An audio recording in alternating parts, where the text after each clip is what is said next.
How to upgrade Clash Royale King Tower.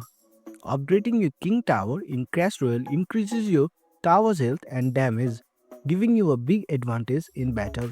Here's how to do it. Open Clash Royale application. The King Tower level is tied to your King level. To increase your King level, you need to earn experience point, that is XP. Level up your cards using goals and cards. Help your clanmates by donating cards.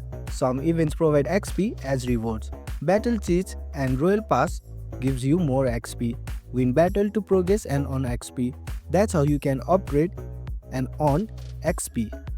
You can tap a King Tower in the main menu to see its current level and progress. Once you reach a new King level, your King Town automatically upgrades. King Tower maxes out at level 14, but with level 15 update, you can keep improving it with elite level cards.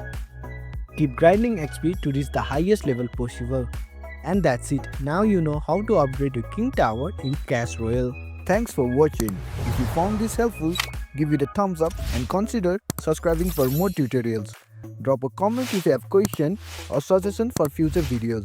And don't forget to check out our playlist. See you in the next one.